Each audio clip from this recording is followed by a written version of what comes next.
ഞാൻ ഉപയോഗിക്കുന്നത് hero മോട്ടോകോർപ്പിൻ്റെ Vida V1 Pro എന്ന് പറയുന്ന ഇലക്ട്രിക് സ്കൂട്ടറാണ്. ഈ ഒരു സ്കൂട്ടറിൻ്റെ ഫ്രണ്ട് ബ്രേക്ക് പാഡ് കംപ്ലൈൻ്റ് ആണ്.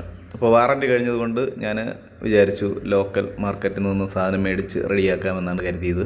അങ്ങനെ ഒട്ടുമിക്ക ആട്ടോ സ്പെയർ പാർട്സ് കടകളിലും പോയി തിരക്കിയപ്പോഴത്തേക്ക് ഇലക്ട്രിക് സ്കൂട്ടറിൻ്റെ ബ്രേക്ക് പാഡ് ആയതുകൊണ്ട് കിട്ടാൻ ബുദ്ധിമുട്ടാണ് എന്നാണ് പറഞ്ഞത്.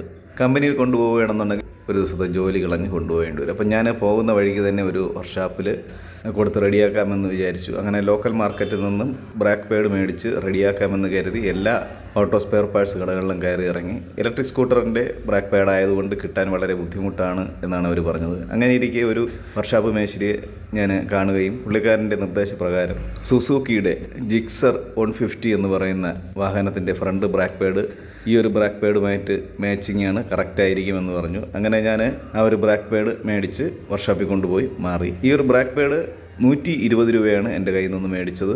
സർവീസ് ചാർജ് പുള്ളിക്കാരൻ 50 രൂപയാണ് മേടിച്ചത്.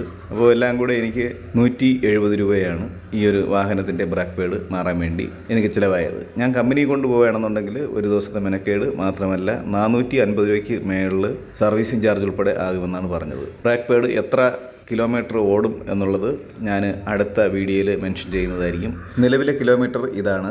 അപ്പോൾ ഈ ഒരു ബ്രേക്ക് പാഡ് ഇനി മാറുന്ന സമയത്ത് എത്ര കിലോമീറ്റർ ഓടാൻ സാധിച്ചു എന്നുള്ളത് അടുത്ത വീഡിയോയിൽ ഞാൻ മെൻഷൻ ചെയ്യുന്നതായിരിക്കും. പുറകിലത്തെ ബ്രേക്ക് പാഡ് ഞാൻ സ്വന്തമായിട്ടാണ് മാറിയത്. വിഡയുടെ പുറകിൽ വരുന്ന ബ്രേക്ക് പാഡും ആക്റ്റീവയിൽ വരുന്ന ബ്രേക്ക് പാഡും സെയിം ആയതുകൊണ്ട് ആക്റ്റീവയുടെ ബ്രേക്ക് പാഡ് തന്നെ ഞാൻ പുതിയത് മേടിച്ചിട്ടു. വിഡ V1 Proയുടെ ഫ്രണ്ട് ബ്രേക്ക് ഷൂ അന്വേഷിച്ച് നടക്കുന്നവർക്ക് ഇതൊരു സഹായമാകും എന്ന് പ്രതീക്ഷിക്കുന്നു. വീഡിയോ ഇഷ്ടപ്പെട്ടുവെങ്കിൽ സപ്പോർട്ട് ചെയ്യുക. മറ്റൊരു വീഡിയോയുമായിട്ട് വീണ്ടും വരുന്നതുവരെ ബൈ.